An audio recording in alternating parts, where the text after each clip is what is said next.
Okay, so got another revisit here. Another drum sword right here. This actually is the kogarasu from Dremswords. This thing is nice. It's one of my pride and joys to have in my collection. On the back end on this, you're probably not going to be able to see it has some scratches near the edge. That was from me sharpening it. The only drawback to this when I got it was not sharp. It was dull, so I had to sharpen it, which is fine. Not a big deal. But this thing is awesome. I really like the kogarasu style. I mean, now I did sharpen this back end. It's not as sharp as the front. It's not actually supposed to be, because you don't cut with that back end that much, but you can like do superficial wounds with the back end. So let's get into how it's held up, how it's looking, and it's a little bit better close-ups and details of it. So let's get started.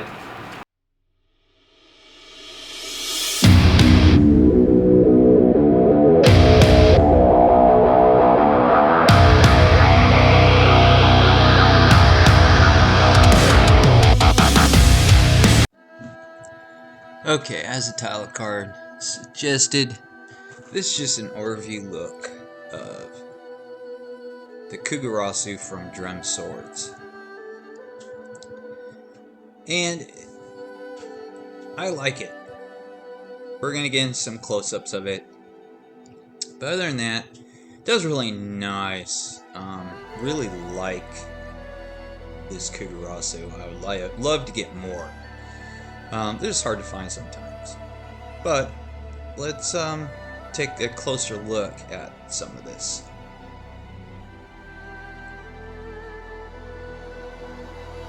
So here we got the saya. Sagio, yeah, it's the Ito wrap. I do believe this was only $175 from their website.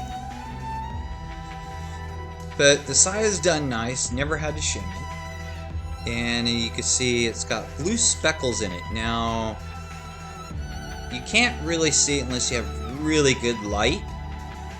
But it looks really nice. It's kind of a dark blue, just speckled on there. It's not metallic. Never had to shim this saya. Of course, I don't use this one that much because, like I said, this is one of my pride and joys in my collection. Because most people don't have a katana like this. So, but it serves its purpose well. And the fit and finish of the saya is nice. So let's take a look at the handle.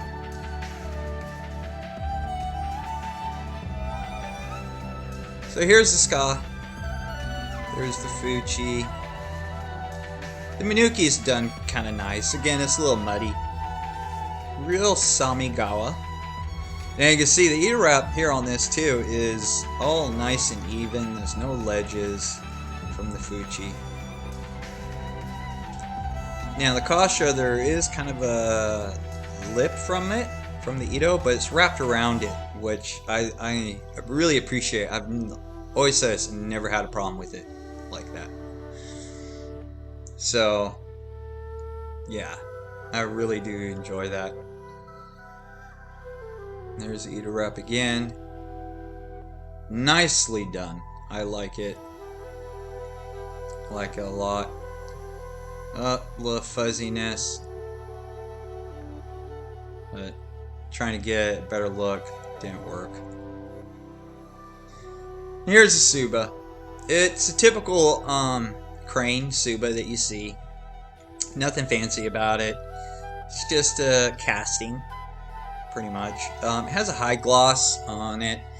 I have mixed feelings about high gloss paint on sword fittings.